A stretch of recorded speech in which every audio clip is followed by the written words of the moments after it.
So, as a Korean where South Korea has really strict rubbish disposal and recycling rules, I came to the UK really interested to know how it was done here. And so, of course, naturally, when I was studying for the Life in the UK test for British citizenship, it was one of the questions, which was how to be a good neighbor. And one of the ways to do that is to make sure that you take out your bins. And to be fair, I never felt more British in my life until I was added to my neighborhood WhatsApp chat. And there, the biggest goss is always about the bins. Who took out the bins? Is the bin man coming today? Things like that. All to say that trash is a hot topic, which will be the focus of this video today. In the UK, I found that there's definitely more of a voluntary burden placed on the individual rather than any top down government enforced scheme to reduce waste. The options to throw away your trash really varies council to council or what neighborhood you're in. Meaning that if you're looking to minimize your waste footprint, that in the UK, this burden is largely placed on the consumer. And it really depends on whether or not this is something that you not only care about, but have the time to do. And let me tell you, as a kid who bawled her eyes out watching An Inconvenient Truth with Al Gore back in the day, I have tried to make really environmentally conscious choices like choosing refillables, trying to shop without single use plastics, buying from eco conscious brands to try to minimize my footprint.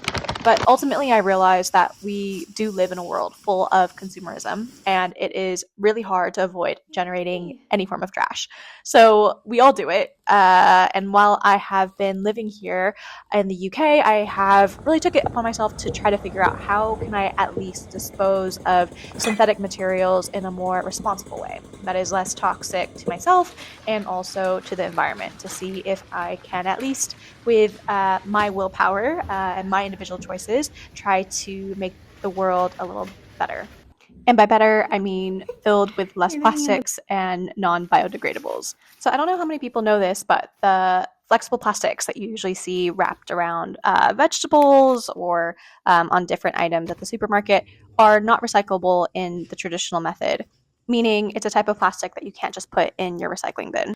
I've tried to do little swaps like using a veg box delivery, which just has fresh veg with no plastics on them. I'm going to the greengrocer or doing a milk delivery where you have the glass refillable bottles. But again, in the world we live in, it is almost impossible to be able to purchase everything that you need for food without encountering some form of plastic. And if anyone has found any dupes or ways to buy things like crisps or feta without any form of wrapping around them, please do let me know in the comments because I would love to know.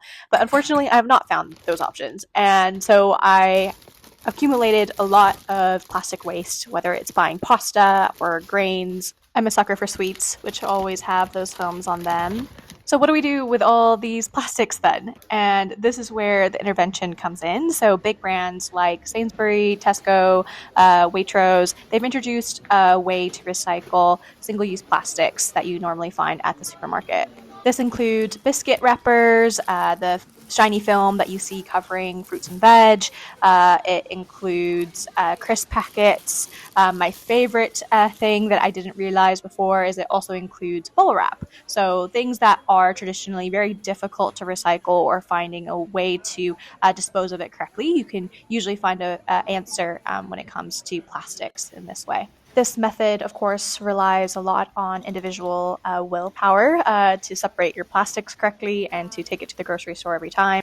But as a gal who loves her snacks and her sweet treats, it means that I can indulge in supermarket finds such as Monster Munch, which are arguably my favorite crisps in the UK, and be able to enjoy it without the guilt of knowing that I am generating so much single-use flexible plastic waste and figuring out a way to dispose of it responsibly. Now, moving from the kitchen to the bathroom. So these are products that you use for like hygiene, cosmetics. I try to find dupes that are compostable, things that don't have or rely on plastics. But inevitably, of course, we do create waste, whether it's from toothpaste or makeup or, I'm Korean. I have a 10-step Korean skincare routine, so all the beauty products there. And unfortunately, even though cosmetic carriers like your ampules are made in glass containers, because of the size, they are not recyclable in your regular recycling bin. And so this is another high street intervention, but Boots has a way to recycle your cosmetics, your toiletries in a responsible way. And I think Boots actually gives points for recycling your makeup and toiletries, so definitely look into that. Now moving on to clothes. So I have really tried to swap out brands like fast fashion brands with clothing items that are made out of natural materials like wool rather than any synthetic fibers. And it's great because it also means that it makes repairs a little easier.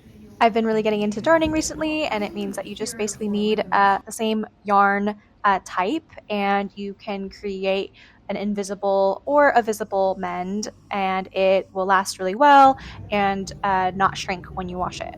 I also try to shop at brands that offer free repairs, and so, for example, brands like Toast will offer professional mending services for any of their clothing. But again, falling into the trap of consumerism, we do end up with lots of shoes, clothes that we don't need anymore. I know that there's a lot of mixed feelings regarding donations and whether those clothes just end up in landfill. So what I've tried to do is only send my best articles of clothing that I think have a chance of being sold or repurposed. But then you have that challenge of what do you do with those articles of clothing that really should just go into the trash, like they are done. There are brands that do brand-specific take-back schemes like Uniqlo, Nudie Jeans, Finisterre for those items that are more well-loved. But what to do with, used workout clothing or, your underwear? Where do you put those? I really struggled with this one because it's very council-specific on whether there is a textile recycling option. So again, at the high street here, but H&M does recycling for any type of fabric or clothing, which is great. So not all councils provide a weekly pickup service for things like recycling electronics, but in most boroughs you can find ways to recycle them at an electric recycling bank.